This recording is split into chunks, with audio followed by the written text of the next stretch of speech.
আসসালামু আলাইকুম, স্বাগত জানাচ্ছি রানস নিউজে। আপনাদের সঙ্গে আছি আমি আরজে নীরব আহমেদ। আজকের এই প্রতিবেদনে জানাবো বাংলাদেশ ও আন্তর্জাতিক গণমাধ্যমের আলোচিত গুরুত্বপূর্ণ সংবাদ ও বিশ্লেষণ। চলমান সংকট, রাজনৈতিক গতিপথ, পরিবেশ, স্বাস্থ্য, অর্থনীতি ও প্রযুক্তির দিকে আমাদের নজর থাকবে। এখন শুনবেন বাংলাদেশ সংবাদ শিরোনাম। ডেঙ্গুর পরিস্থিতি আবারও অবনতি। আজ প্রকাশিত হতে যাচ্ছে এসএসসি পরীক্ষার রেজাল্ট। এসএসসি ও এইচএসসি পরীক্ষায় বড় পরিবর্তন আনা হয়েছে। ঢাকায় 4.3 মাত্রার ভূমিকম্প।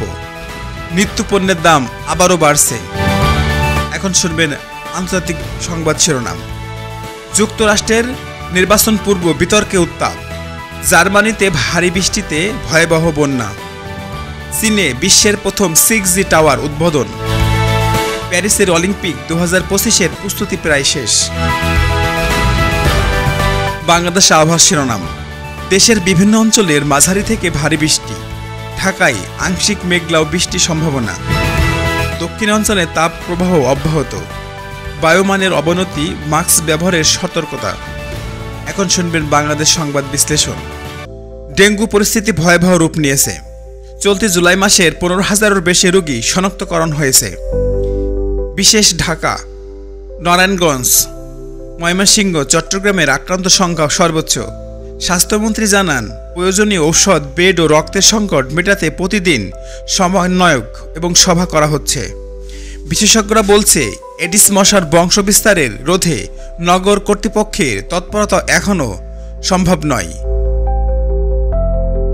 এসএসসি ও এইচএসসি পরীক্ষায় নতুন কারিকুলাম চালু হবে 2026 সাল থেকে। শিক্ষা মন্ত্রণালয় ঘোষণা দিয়েছে, 2026 সাল থেকে শিক্ষার্থীদের 6টি বিষয়ের উপর মূল্যায়ন করা হবে। ইংরেজি, গণিত, বিজ্ঞান, তথ্য প্রযুক্তি, বাংলাদেশ ও বিশ্ব পরিচয় এবং নৈতিক শিক্ষা থাকবে মূল ফোকাসে। এতে করে আবেগী বুদ্ধিমত্তা ও বাস্তবিক জীবনের সমস্যা সমাধানের সক্ষমতা বাড়বে বলেই আশা করেছেন শিক্ষা বোর্ড। ভূমিকম্পের কাঁপল রাজধানী ও আশপাশ। আজ সকাল 8টা 32 মিনিটে 4.3 মাত্রার ভূমিকম্প অনুভূত হয়। এতে উৎপত্তিস্থল ছিল সিলেট সীমান্তের কাছাকাছি। এখনও কোনো হতাহতের খবর নেই, তবে কিছু ভবনের ফাটল দেখা দিয়েছে বলে জানা গেছে। নিত্যপণ্যের দাম আবারও ঊর্ধ্বমুখী। চাল, পেঁয়াজ, ডাল, ভোজ্য তেলের দাম গত সপ্তাহের তুলনায় 8 থেকে 10 টাকা বেশি। খুচরা বিক্রেতারা বলছে, পাইকারি বাজারের দাম বেড়েছে। বাণিজ্য মন্ত্রণালয় বলছে, আমদানি ও পরিবহন ব্যয় বৃদ্ধি মূল কারণ। এখন শুনবেন আন্তর্জাতিক সংবাদ বিশ্লেষণ। মার্কিন নির্বাচন ঘিরে উত্তেজনা তুঙ্গে।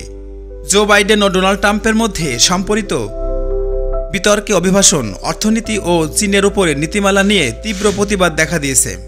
বাইডেন দাবি, ট্রাম্পের নীতি বৈষম্য বাড়বে, আর ট্রাম্প বললেন, আমেরিকাকে ফের নিরাপদে করতে হলে শক্তিশালী সিদ্ধান্ত জরুরি। বিতর্ক শেষ। গণমাধ্যমের জরিপে কেউই এগিয়ে নেই, ফলে পরবর্তী বিতর্কে ফল নির্ধারণ হতে পারে। জার্মানিতে বন্যা, মানবিক বিপর্যয়। বাভারিয়া ও দক্ষিণ জার্মানিতে 4 দিনব্যাপী ভারী বর্ষণে নদী উপচে পড়ে শহর প্লাবন বা গ্রাম প্লাবিত হয়েছে। এখন পর্যন্ত 20,000-এর বেশি মানুষ ঘর ছাড়া, 4 জনের মৃত্যু হয়েছে। সেনাবাহিনী ও জরুরি বাহিনী, নৌবাহিনী, হেলিকপ্টারের উদ্ধার তৎপরতা চালাচ্ছে। চীনের 6G যুগে প্রবেশ করেছে। বেইজিংয়ে চালু হয়েছে বিশ্বের প্রথম 6G প্রযুক্তিভিত্তিক মোবাইল টাওয়ার, যা 20 গুণ বেশি গতিতে ইন্টারনেট দেবে। গবেষকরা জানাচ্ছে, এতে করে এআই, হ্যালোগ্রাফিক ভিডিও কলিং এবং স্মার্ট সিটি নিয়ন্ত্রণের বিপ্লব আসবে। নিরাপত্তা বিষয়ে উদ্বেগ থাকলেও ফ্রান্স সরকার 50,000 পুলিশ সদস্য মোতায়েন করেছে। প্রযুক্তিতে চমক, smart accreditation, fresh reconnection, eco friendly village. এই ছিল আজকের রানস নিউজের আপডেট বিশ্লেষণ। আপনারা ছিলেন আমার ইউটিউব চ্যানেলে। নতুন খবর নিয়ে ফিরে আসবো আবারও। চোখ রাখুন রানস নিউজে।